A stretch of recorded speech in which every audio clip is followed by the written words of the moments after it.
So the latest for the Chicago Bears, the latest stuff I've been hearing, the latest stuff I've been following up with, the Chicago Bears offensive line looks really cooked. This is an offensive line that looks really bad, and it's concerning. It's getting alarming. Nate Davis, we don't know what's up with him. Every practice he's hurt, he's not participating.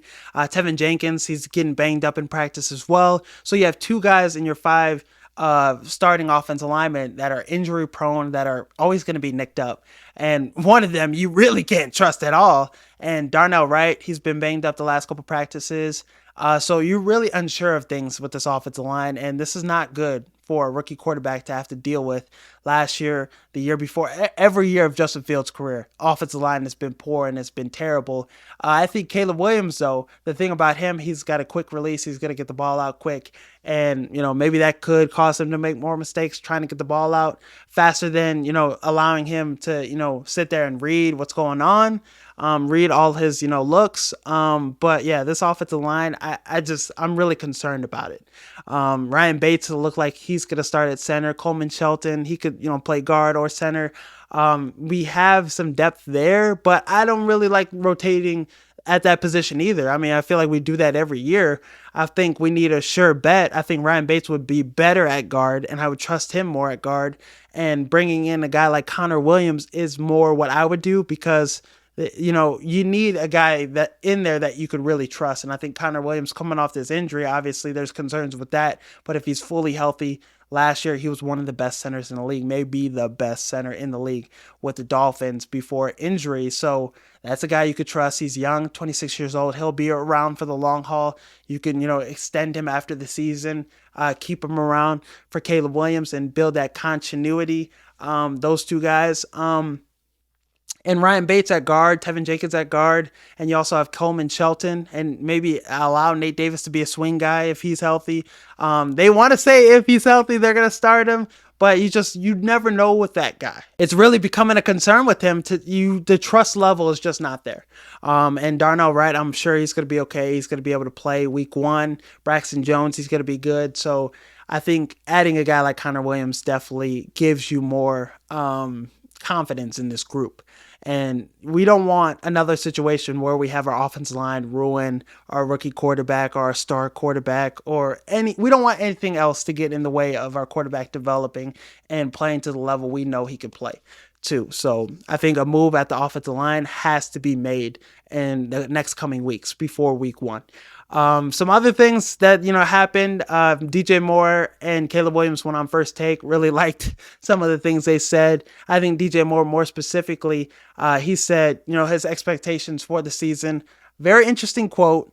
He said that now that they have an elite quarterback, I don't think that's a knock at Justin Fields. I think that's just, hyping up the guy you have right now kind of situation. And he's done this in a couple interviews, spoken high regard to Caleb Williams.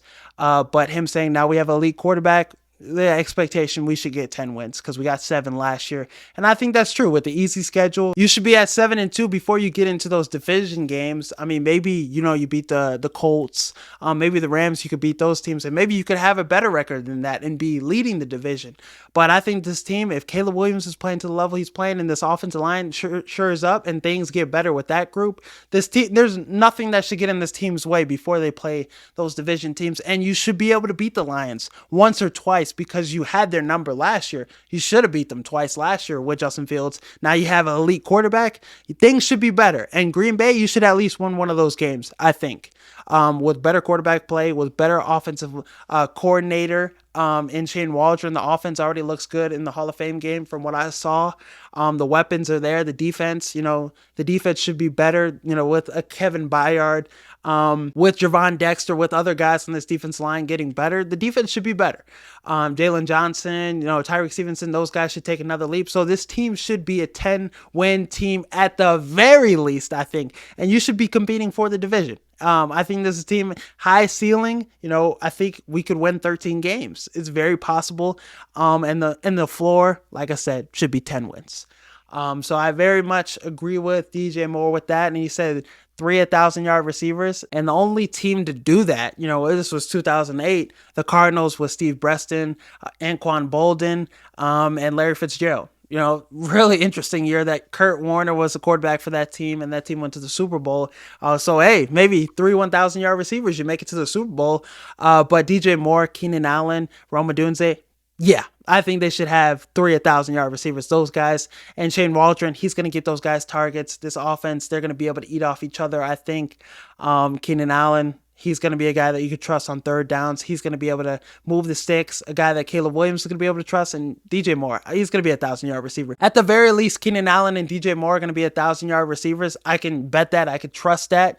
Rome Odunze, though, it's going to be really interesting to see what he does, but I think this is a guy that's built with the right stuff, right character traits, right talent. This is a guy that's, he doesn't drop anything, and he's going to be able to get those jump balls. He's good after yards after the catch, a great route runner. So he has everything to position him to be a really good receiver in the league. And having DJ Moore, Keenan Allen, those are guys that are going to draw attention, and he's going to be able to learn from those guys too in camp. And he's going against Jaylon Johnson, Tyreek Stevenson, Kyler Gordon, some of the best corners in the league. This defense is elite secondary wise. So he's getting that, battle test and that experience against those guys and learning with some of the top receivers in the league and Keenan Allen, DJ Moore. So yeah, this is going to be a really good receiver room. And I think we could see 1K receivers this season. I also think the Texans could very much do that because they have three receivers that could be legitimately number one receivers. Nico Collins is really good. I think he's the best receiver on that team right now.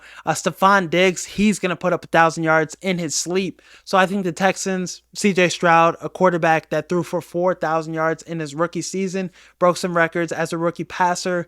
And he's confident. Like, he's out there throwing it with ease. So he's going to be a quarterback that's going to put his receivers in great position. That offense of coordinator Bobby Slowick is going to have that offense cooking as well. So the offensive line is getting better too. So CJ Stroud, I expect him to be an MVP candidate and them to have three 1,000-yard receivers too. So I think this season we could see two teams that have that, and I think it will be the Bears and the Texans. Troy Aikman also said Caleb Williams, if he's healthy, could throw for 4,000 yards. And if, like I said, the Bears have three 1,000-yard receivers, that's very much going to happen. He said he could do it if he's healthy with easily. So I think, yeah, Caleb Williams' this offense, I mean, we know the Bears haven't had a 4,000-yard passer, and, it's been really hard for them to, the only team in the NFL to not have a 4,000-yard passer. Why not have it be Caleb Williams in his rookie season? That would be epic as fuck. But the weapons he has, I mean, you draw it up. If you put in like predictions for, Cole Kmet, Gerald Everett, DeAndre Swift out the backfield, the three receivers, Tyler Scott, maybe Colin Johnson gets active in there too. Caleb Williams should have 5,000 yards passing. He just has weapons galore. He has so many guys he's got to get the ball to, and this offense is going to be high flying. It's going to be electric. So I think 4,000 yards is the expectation, and that's tough to put on a rookie quarterback, but with the guys he has, the offense, everything around him, the situation is great. He should be able to put up 4,000, I think. Stephen A. Smith said on First Take, is it fair for me to say, watching CJ Stroud do what he did in his rookie season, is it fair for me to say you should be able to do that as well? And Caleb Williams, he said, yes, it is. So that gives me all the confidence I need that he's going to do that this year. Another thing I wanted to get into, very criminal that DJ Moore and Jaylon Johnson weren't on the top 100 list. I can't think of 100 players that are better than DJ Moore and Jaylon Johnson. And Jaylon Johnson took disrespect to it. In his press conference, he said it's really disrespectful. Receivers know he's one of the best corners they line up against. And he also said, Aaron Rodgers being on this list and he didn't play last year, it doesn't make sense. It was very cool to see, Jaylon Johnson get that fire under him and say, no, they're going to get more of me this year, and he's going to prove them wrong and be on that top 100 next year. But having a corner that was second team All-Pro, Pro Bowler, had one of the best, seasons out of all the corners in the league, I think he should have been first team All-Pro. Sauce Gardner, people want to put him over Jaylon Johnson, whatever, but yeah, he should have been first team All-Pro. If I was doing it, he would have been. And a lot of, people have shared that same opinion. Just a year he had 4 interceptions, lockdown corner, going against some of the best, St. Brown, Justin Jefferson, in his own division, and he's held his own year after year. Devontae Adams, him and Jaylon Johnson have had some really good battles. So I think he should definitely been on the top 100. I didn't even see him on the snubbed list either, like, the list of players, 101 to 110. I didn't didn't even see him on that list. So I think that's even more disrespectful. This is a guy that's, made a name for himself already in the league. And I think he's going to have another big season and, put himself in that category, in that conversation of top 5 corners in the league, if he already isn't. And he also took, disrespect that players making this list, not the media. So, I think Jaylon Johnson, people don't really see how good he is because it's the Chicago Bears. People don't look at this team. I think this year that's going to change some things. The Bears having success, going to the playoffs, Caleb Williams, people are going to actually see how good this team is. They're going to see how good players like Jaquan Brisker, Kyler Gordon are, actually. So DJ Moore as well. This is a guy, Justin Fields had the highest QBR in the NFL when targeting DJ Moore. So DJ Moore 6th in receiving yards, should have been higher on that list if Justin Fields would have played, some of those games. He missed 4 games. But this is an elusive player, electric playmaker. He's what people think Deebo Samuel is, I think. Just the yards after the catch. As a receiver, he's more polished. The better receiver, can do things. It would actually be scary to see how good DJ Moore would be if he was in the 49ers system and in that offense with that scheme. I think he would put up better numbers than Deebo Samuel more consistently because this is a guy with quarterbacks. I mean, he's had 12 or 13 different starting quarterbacks in his career. And Cam Newton was his best quarterback. Him and Justin Fields had that good connection, but I think him and Caleb will take that shit to a next level. Him being with the Bears 6 more seasons, really exciting. And this is a guy that definitely deserves more respect. He's a very underrated player. Him and Jaylon Johnson might be 2 of the most underrated players in the league. But I would want him to get an extension done with, Keenan Allen. I would want him to stay with the Chicago Bears for maybe 2 or 3 more years because he's coming off his best season last year with the Chargers.